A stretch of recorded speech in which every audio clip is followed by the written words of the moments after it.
So we have Lynda Ryan, is both a child and adult psychologist who has been offering mindfulness courses since the early 90s. She has been a pioneer in working with mindfulness and bringing it into the treatment of anxiety, depression, burnout, and chronic pain.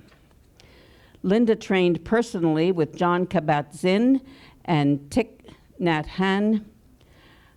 And if you have further interest in Lynda's services after listening to Lynda this evening, we will provide you with the necessary information to be in touch with her. So enjoy your evening, and I'll be speaking to you in a little bit later. I'll turn you over to Lynda. Thank you. Enjoy. Great. Hi, everyone. We're here. We made it, right? It might even be a good idea just to take a moment to get a sense of having arrived. If your drive was anything like mine, coming in from the city in the rain, so maybe just if you want to just close your eyes just for a few seconds and just get a sense that you are here, you're seated in your chair, that you're in this place.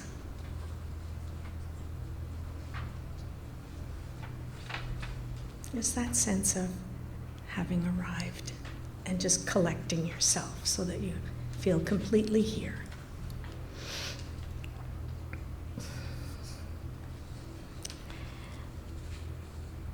So I want to welcome everyone at home who's watching this through a live streaming. First time I've ever done this. Even having a microphone is a bit different for me. But welcome, and you're part of the group, so we're a very large group tonight to explore mindfulness.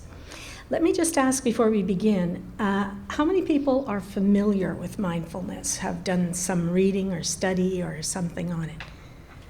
Great, great, great.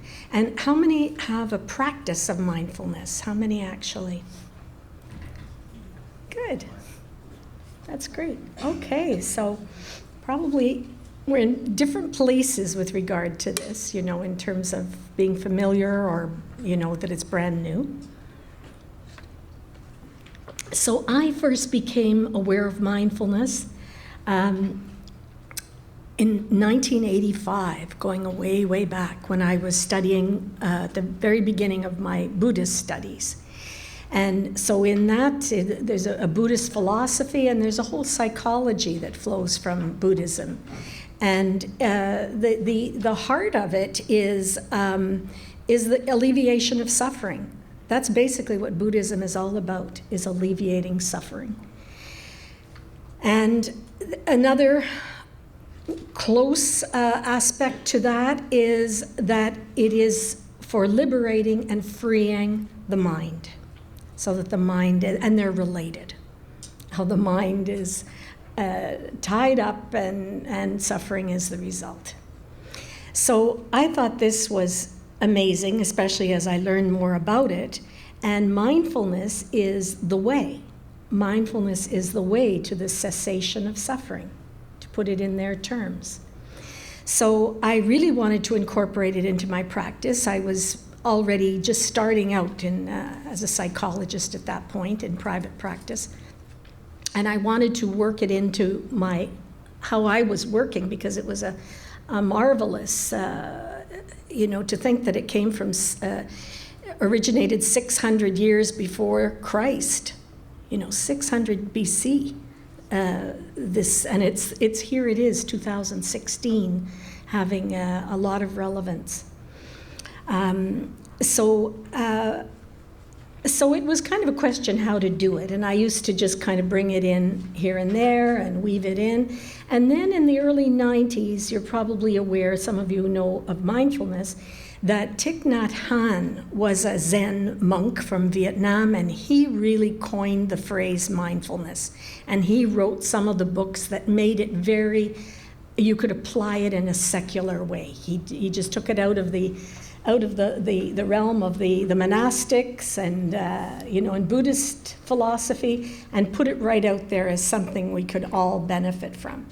And then John Kabat-Zinn came along just a little bit after, almost at the same time, and he did all the research on it. He was at the University of Massachusetts Medical Center, and he provided all the research, all the measurement of before and after, and what the results were of attendance in a mindfulness group. And he came up with amazing results for dealing with anxiety and chronic pain. Both of those were kind of his prime areas. And so he started with groups with, when you read his book, Full Catastrophe Living, he describes the groups. And I mean, you couldn't have more sad kinds of situations. He really had the people in his group for whom there was no other solution. The doctors were saying, well, I've done as much as I can for your pain. I've done as much as we can for your anxiety. There's nothing to lose trying out what he's offering down the hall. So that's how it all came about. So since I was on the ground floor with mindfulness, I was able to have trained 2 courses with John Kabat-Zinn, 2 trainings with him personally, and a retreat, a 7-day retreat with Thich Nhat Hanh. So it had its benefits, to get in early. So just, the gist of it from the Buddhist point of view is that our thoughts are incessant. Thoughts are incessant, and thoughts actually activate a feeling. That's an emotional experience, and it's felt in the body. And so you have a sequence of a thought and a feeling, and then a body sensation that usually goes with that triggers, guess what? Another thought that triggers a feeling that has a body sensation tie-in that, guess what, is going to lead to another thought. So it becomes a looping, like an ongoing looping. And this is what they call the wheel of samsara, the never-ending wheel of suffering.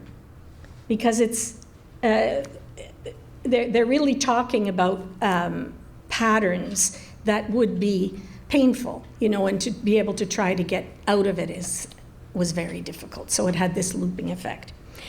So as Beverly was saying, there's just been an explosion of research over the last decade. You're seeing mindfulness. I get abstracts. You should see how much research is done every month. I mean, there are like hundreds and hundreds of studies and papers and that are done on using mindfulness in various ways. And as Beverly mentioned, as I just mentioned, it's been very effective for anxiety, treatment for chronic pain. And as Beverly said, this wonderful outcome, and it wasn't only at the Douglas, that's the local place, but it's been replicated again and again, where practice of mindfulness has been more effective than antidepressants for the prevention of relapse of clinical depression. So, I'd have to, if you're particularly interested in that, there's more to be said than that. It's not just a trade-off. I mean, it's you can't just read a book on mindfulness. You have to really interiorize it and use it and bring it to the thought patterns that you're experiencing, thought patterns that can lead toward depression. And, there can be a slippery slope there. That's one of the things that comes up about depression and anxiety, is it's a slippery slope and it's a loop. So mindfulness has been seen to be very healing, and it brings about a calm and a peace in our mind and in our life. And the essence of it is really seeing the difference between reality and mind activity. They're not one and the same. Reality is always in this moment. It can't be anywhere else. This is the reality. And in a way, that's a relief, because that's all we ever have to deal with. is now. It comes in small packages. It's just this, and then this, and then this. It's only now that we ever have to address or live. It's the task just at hand. It's the person who's there in front of us. It becomes really quite simple. And the mind activity can be so many different kinds of habitual patterns, and when you begin to practice mindfulness, that's one of the things you become aware of, is what that mind activity is and how we respond to it. So it starts by just seeing the difference between them. And you can also say the difference between reality, simply what's here now, and the stories we're telling about it. So it's like the person you're with or the stories that are being told to, you're telling yourself about it. And it's so woven in, it's so quick that we believe it most of the time. And we think our thoughts are us. We think it's our identity. And so we're really invested in those thoughts, and it can be hard to sort of have some objectivity about them. So I want to start with a little exercise. That's always good, because mindfulness, we can talk about mindfulness. It's very interesting. You can read books about mindfulness, but it is an experience. It's not just a theory. It's actually an actual experience. So let's just close our eyes, and I'll kind of lead us through an exercise.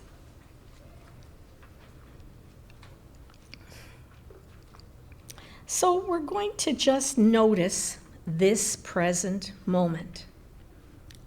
Just notice that you're here sitting in your chair. Chair is supporting you. You can feel the sensation of the chair against your back, against your seat. And if it helps, and if you'd like to, sometimes it's very nice to just rest your hand on your chest, just sort of, I could say, your hand on your heart. That also can give us a sense of being present, of being here. Just feeling that tactile sensation that's also in present time.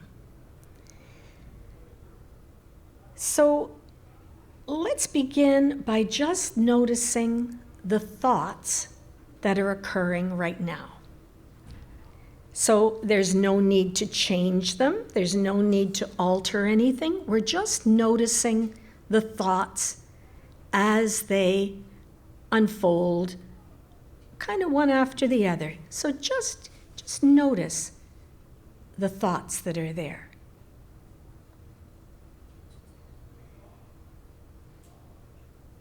Without judgment, without changing, just noticing.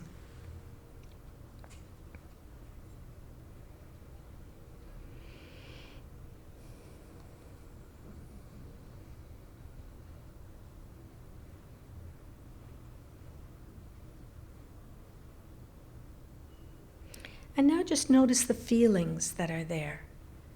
Just the feeling tone. And you can just scan your body, because our feelings, our emotions, are physical sensations. So just notice the feelings, how you're feeling just now, and maybe you can label them, that you're feeling curious, or you're feeling stressed, or sad, or enthusiastic. Just notice the feelings that happen to be there at this moment.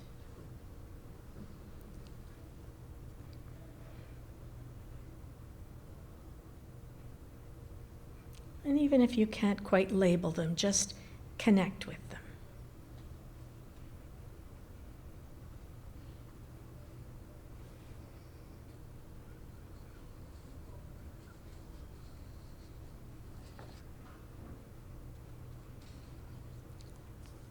And then then just scan your body for physical sensations. See if there's any tension. See if there's any discomfort. Just scan kind of head to toe, just to have a sense of physical sensations.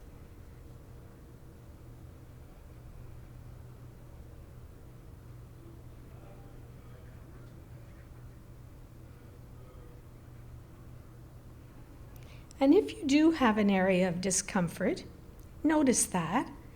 And also notice all the rest of your body that is fine, that is really feeling just fine, and is well, and is alive and energized and peaceful. Sometimes there's just a sensation, a physical sensation, but it's not your whole body. And this is a very useful tool for working with chronic pain.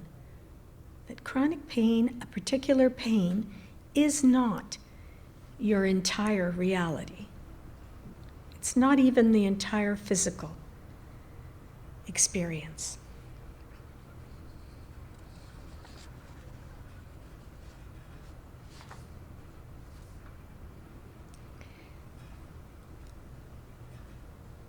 And usually most of our body is fine, but we don't notice it. We don't connect with it. We're more aware of something that's wrong or something that's bothering us. Whereas there's more that's right in our bodies, in our lives, than one area that may be a challenge.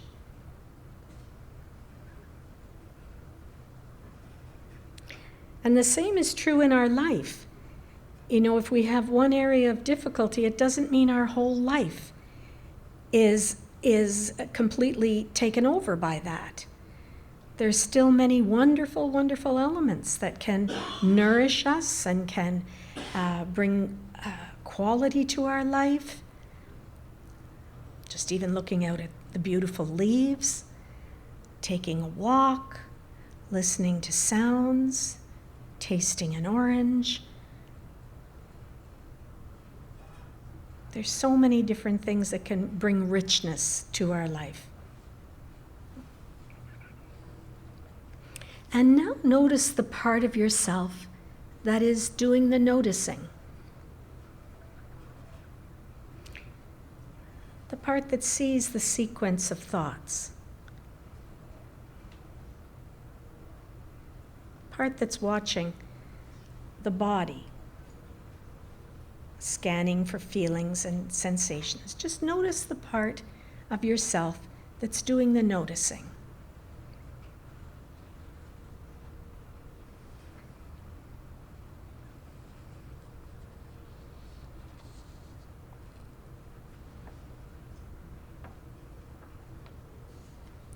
Now let's just take a couple of minutes to just connect with that part.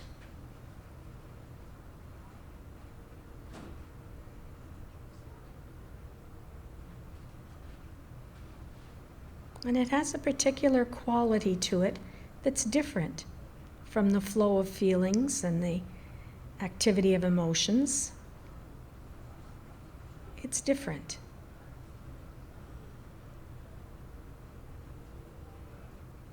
It almost stands apart.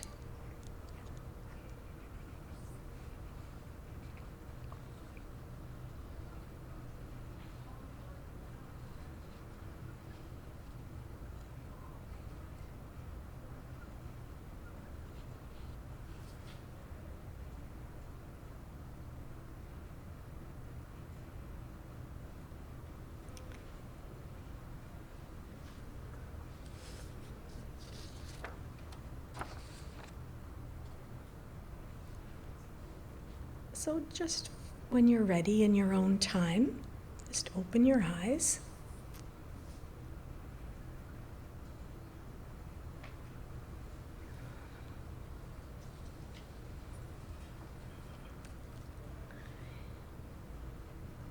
Did you notice any shift? Any shift and just being able to relate to the thoughts and feelings a bit differently. That's a big part of mindfulness, is awareness. And it's being aware that we're aware. So bringing awareness to the feelings rather than having the feelings just take over. Rather than having the thoughts and the feelings drive our behavior and drive our actions, because we're kind of reacting to something that's going on. And it's quite different when we have a place of being aware of them. There's already more space. It's already somewhat more free. We can choose. There's a gap there. Now we can choose how we want to respond. So we're also much more in the moment when we're aware. Thoughts and feelings are almost always either the past or the future, because they're just in time. It's either thoughts from the past that are all filling up the present moment and they're just taking us in a particular direction, or thoughts of the future, which is imagining. It's imagining, and if there's worry and anxiety, it's imagining the very worst things into a fictional future. There really isn't a future. There's only now.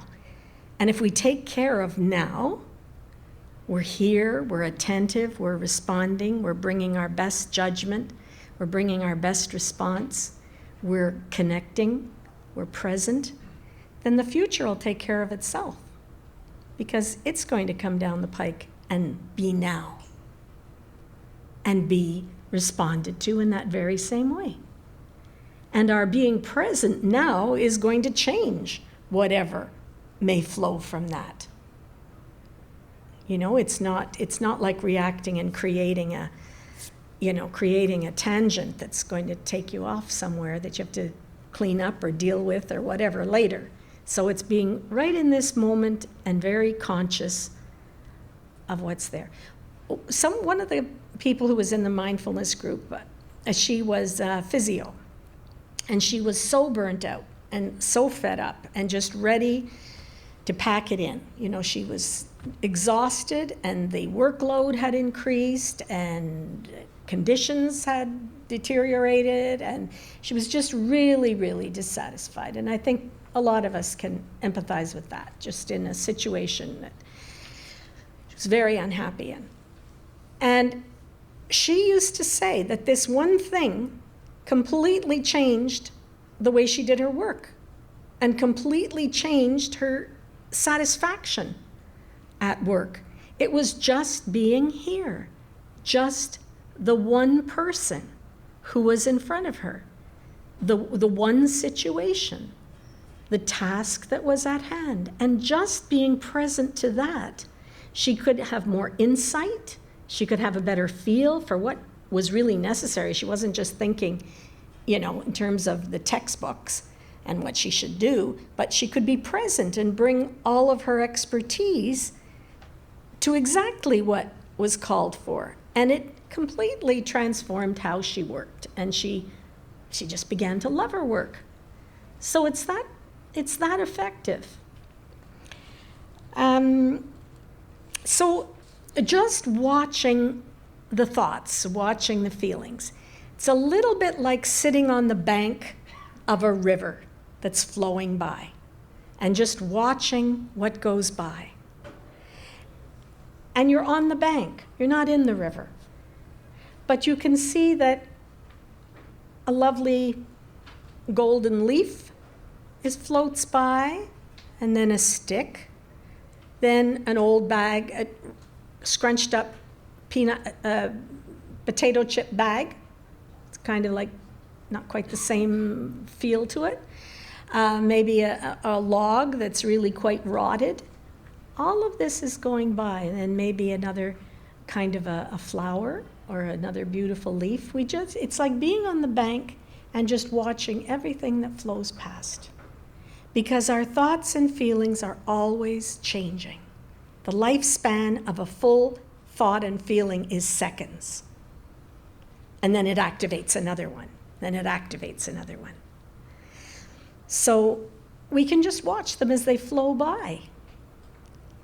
And it would be very different if we kind of got pulled into the water and we were caught on one of those logs and we were carried off downstream with it.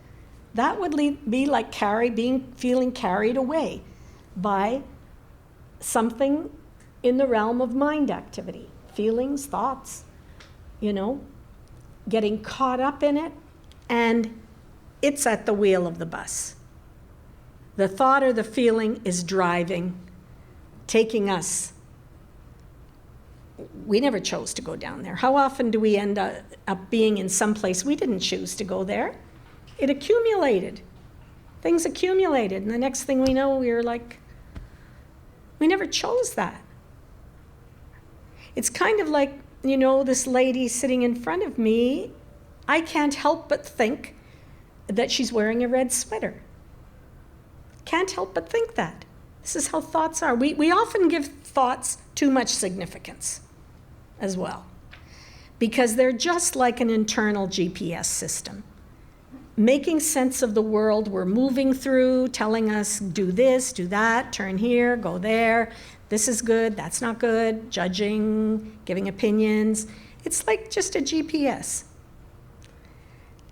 And it's important because it keeps us, it got us here, our cognition, our thinking mind got us to this building, so it's fine. But a GPS shouldn't be driving the car. And it's important to see the difference. Like getting back to the sweater, I can't help but think that it's a red sweater. Before I know it, just giving an example, it'll probably go to, I like the sweater, I don't like the sweater. Or I like the color, I don't like the color. If I like the color, next thought's probably going to be self-referenced. How would that look on me? Or, you really like that sweater, where did she get it? I want one. So all of this happens tick, tick, tick, tick, tick, before we know it. And then the next thought might be, I think I have one like that. Where is it? Somebody borrowed it. They never gave it back. How can people be so, inconsiderate? All of that from just that first step of seeing the red sweater can just happen. Click, click, click, click, click. And it's good to just see it in a simple case like that, because that's happening all the time in our lives. So just to say that can also lead to overwhelm. That can, when we think of not just letting things go by and realizing that they're just flowing like the stream and we can watch them, and we still can make choices. We're still capable of thinking and doing and coming up with something, but we're not being driven by the mind activity. We can make a choice. Okay. I said all this. Yeah. So just getting back to that past and future.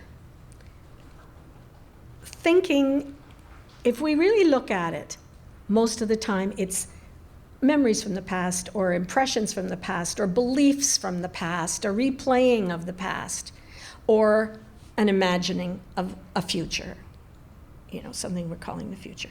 And in both of those places, we have no power. There's no power.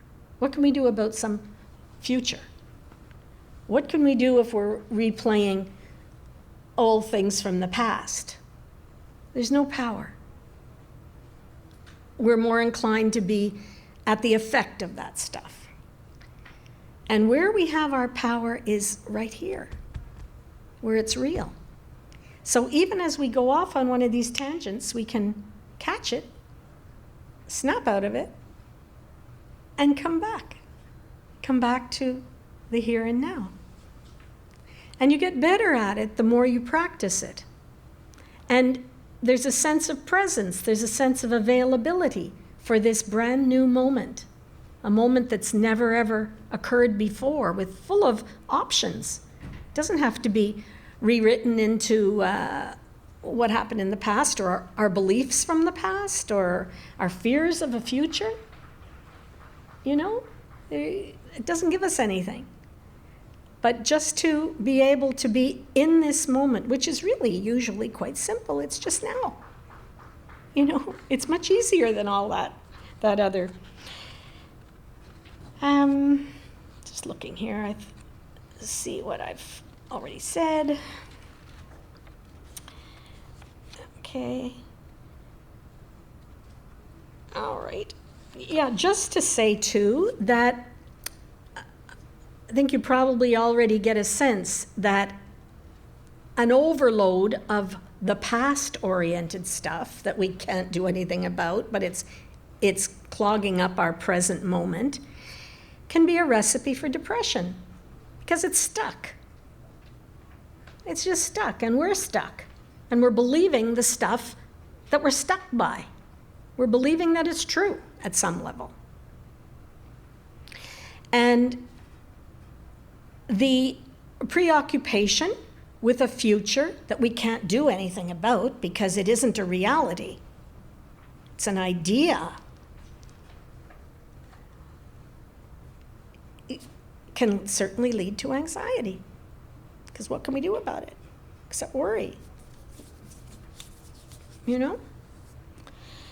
And the thing too is with mindfulness, it's not as though we don't have anything left once we kind of release the past and release the future. We have a lot. We have a real place to stand, which is really there. It's like a person who's there. And it's a moment to moment way of living. You know, that you're here for this and now that. You're very engaged. It's not like you're buzzing around in your head, you know, which the other two are. They're just caught up in the mind stuff. But the other is very creative. You're on the spot. You can see what could be a good answer, a good solution, a good way to do that, or what you have in the kitchen, and you could make something. It's right there in life. You're in life, engaged, involved with it. And it's a much richer and fulfilling way to live.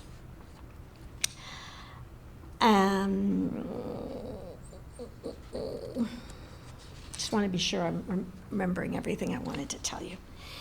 We're going to have questions too after I tell you this, so if you have some questions, we'll get to that. See, I've pretty well said all this. Okay. Yeah, this important point that to recognize that the stories are stories. They're narratives. We're always, if you ever notice that little voice that's always yada, yada, yada, ongoing soundtrack, right? It's always telling stories because our brain organizes our experience in narratives. It has to all hang together. It all has to make sense. Like I came to the talk tonight, and now Lynda's here, and I'm here, and you know, it was raining, and they're all narratives.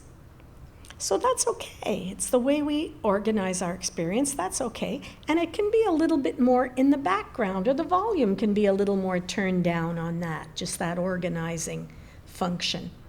And our foreground can be here, where we are, engaged.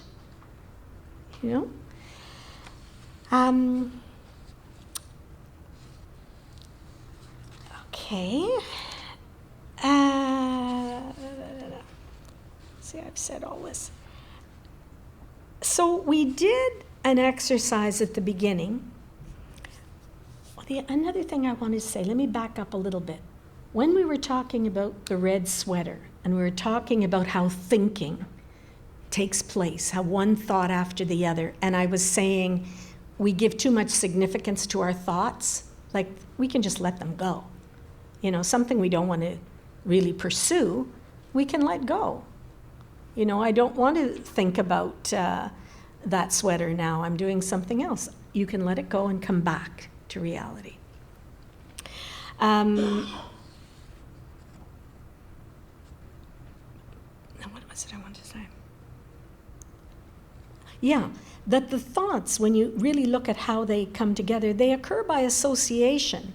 One thought is going to trigger another thought, and that thought will set off another one, and that'll activate another one. That's how everything is organized in our brain. Everything's wired together in a particular way, so that if we think of one thing, we're automatically going to think something else, just like the sequence of thoughts there. So at any point in that chain, we can just let the chain fall and be back in the here and now. Because that can go on linking and linking and linking and linking to become, take us 25 miles down a road that we never wanted to go down in the first place. So that's kind of an important thing, is to just see how they tend to set each other up like that. And, if we want to think about a particular thing, that's a choice. But not to be like just thoughts running and controlling our state of mind and whether we get stressed or, all of that. So we did an exercise at the beginning where we were just noticing the thoughts, noticing feelings, noticing, because that's what's happening in the moment. We can be in the moment and we can be aware of thoughts. There's nothing wrong with thoughts. We can notice them. And we don't have to be hooked by them. We don't have to be pulled into the stream. We can just see that something has just gone by, let it keep going. Because our thoughts now are totally different from before we started the talk tonight. They're always changing anyway. So I'd like to just do another exercise with you. And so if you'd like to close your eyes again.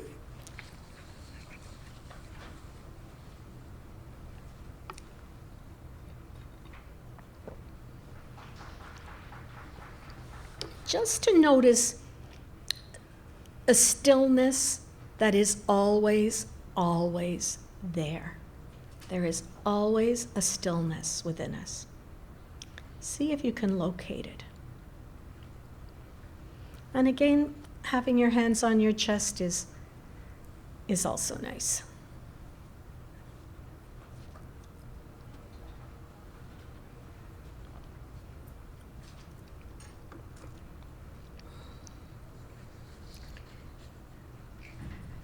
And just bring your attention to the stillness.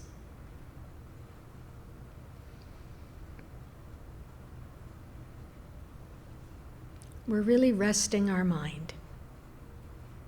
We're just letting it rest in quiet.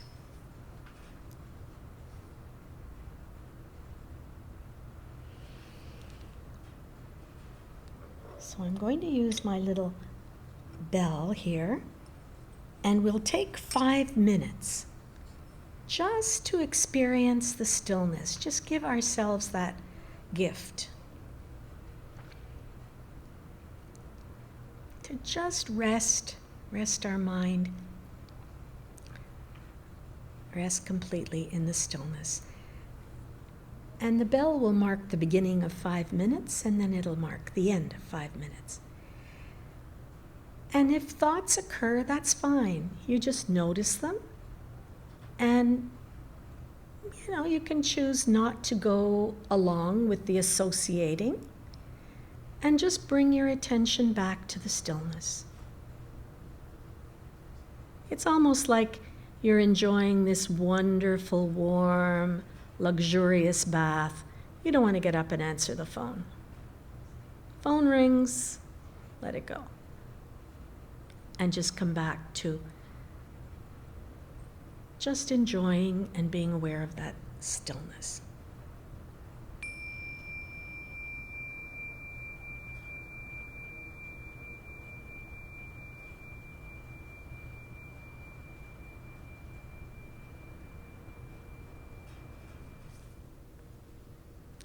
So in your own time, when you feel ready, just open your eyes and bring your attention back in your own time.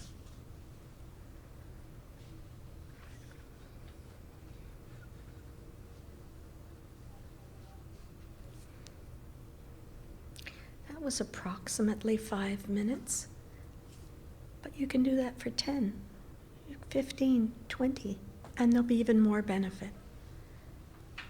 And you kind of know where to go. It's just to find the still place, and you can see mind activity, and you just let it go and return, because that's a place you want to become very, very familiar with. And you want to have it be very strong within you, that it's almost there with you all the time. So there can be something in the environment, like the phone or people next door, or anything can be happening in the environment. And you're not as dependent on the environment being just what it should be, because you're already fine. That's how what it leads to. You're fine. You just have that within you, and you can return to it any time. Just that peaceful stillness, and in a way you can't even improve on that, because out of that comes presence and creativity, but it's there as a kind of bedrock.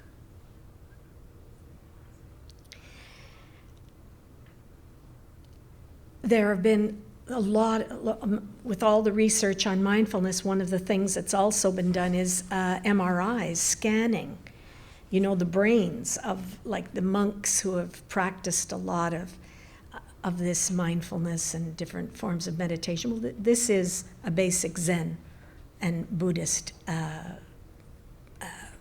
practice. So people who've practiced exactly what we practiced right now.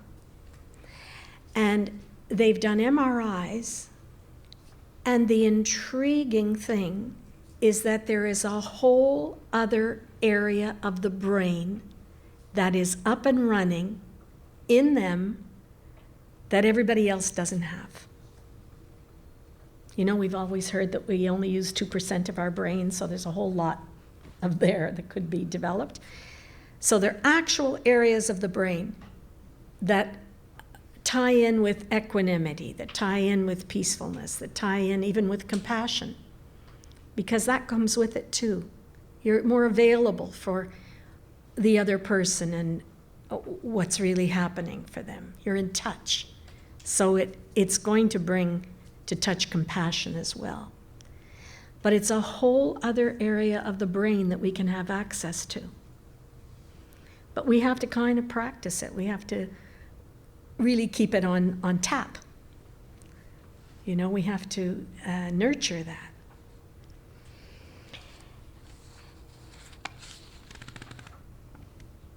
And out of that come really our highest qualities, our best judgment, our clearest intelligence, our really on the mark sense of what's going on right now. It's a different kind of, it comes from a different place than just our little problem-solving brain that says, oh, what's this, and I guess it's that, and I better that, and, you know, it's a different, it really is more of a wisdom mind. That's often what's called a wisdom mind. And it is a source of wisdom. So another way of making it real and of nurturing it is to keep it alive all the time, like even through the day. To be present, to be aware. When you're walking, you know you're walking. When you get into the car to drive, you know you've unlocked the car, you know you're in it. And when you reach the destination, you know where you've been. It's not like arriving there and you don't know how you got there because your head was so full of all kinds of other preoccupation. So it's really about practicing being mindful, being aware in our daily life, so that our living isn't just a blur.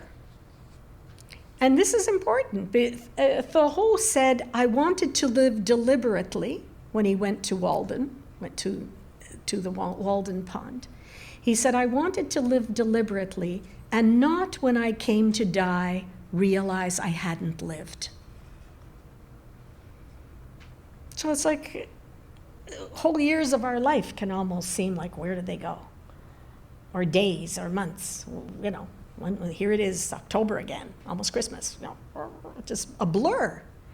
And we can also, I think we also know the feeling of being with someone, but they're not present.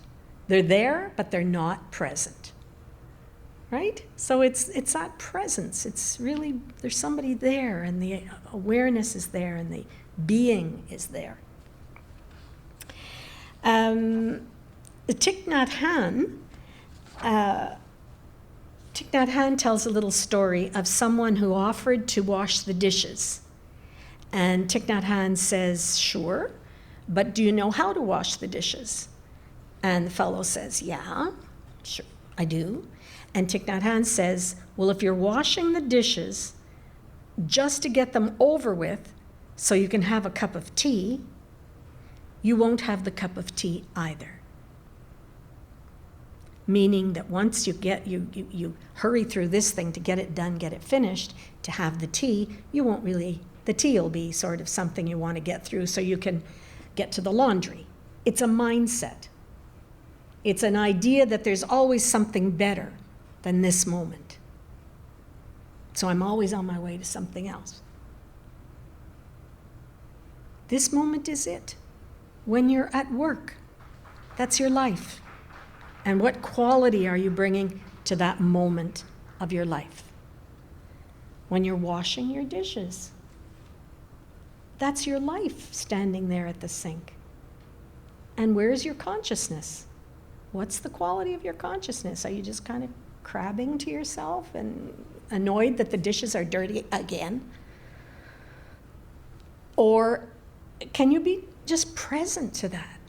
I don't know if you've ever been to a tea ceremony, but it's so wonderful because every gesture, you're aware of every gesture, you're aware of every implement. It's such a deep mindfulness experience because it's so there and so special. If you ever have an opportunity to go to a tea ceremony, it's marvelous. So there's also this idea of when I get everything done, when I get everything finished, when I get to here or there, then I'll be able to relax. Then I'll be able to be present. That never comes. That never comes where everything is all done and you get to do nothing. Other than that, bring, the idea being that then you can have peace. So the idea is bring peace right in to every moment of your life as you're living it. Don't wait until you have nothing else to do. While you're doing it, incorporate peace, incorporate awareness, incorporate joy. And it really is a change. Try it. And notice how differently that feels. How different that feels. So there's a story of a cook who asks a Zen master, how do I practice mindfulness in the kitchen? He's a cook. So the master says simply this: when you wash the rice, wash the rice. When you cut the carrots, cut the carrots. When you stir the soup, stir the soup. End of the teaching. That's it. Whatever you're doing, do it. Be with that. Because that is your life. That is the reality. I just mention here some of the, I wrote this just before coming in, but beneficial outcomes overall of the practicing mindfulness is strengthening our presence, that we're there with all our resources. We're not half here, half there, just sort of spread thin, however that happens. And there's an openness to reality as it's flowing, moment to moment. And rather than meeting life with preconceived ideas all the time, it's open to what's there and getting a sense of that and how that touches you and how you'd like to respond. And it's also open to a bigger, more expansive vision as well. It takes you out of that small preoccupation and an openness to all the possibilities. There are all those possibilities there. There really are. Nothing's holding us back. And so I wrote down 3 practices here that I recommend to you to take any of these 3, all 3 or 1, and make it your practice, but for 5, 10 minutes. Sometimes you need a little bit more than 5 minutes for just the mind to settle. It's kind of bouncy and probably just coming from something else. And so it takes a little while, like at the beginning, we just arrive. Let's just, be here.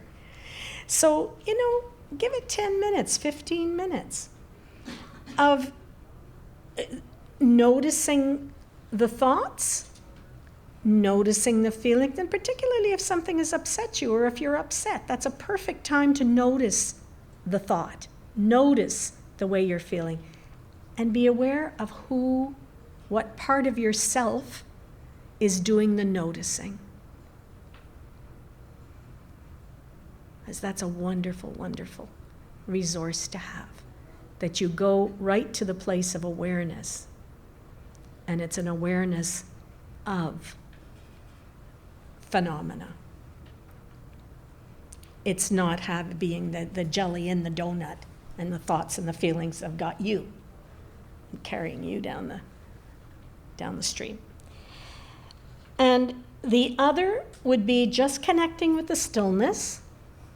Just closing your eyes. The stillness is always, always, always there. And even when you're at work, if you find yourself starting to get a little stressed or some situation, just stop. Hey, look what I did automatically. Just rest your hand there, find the stillness, and then you're back. You're just back in yourself, in your best place.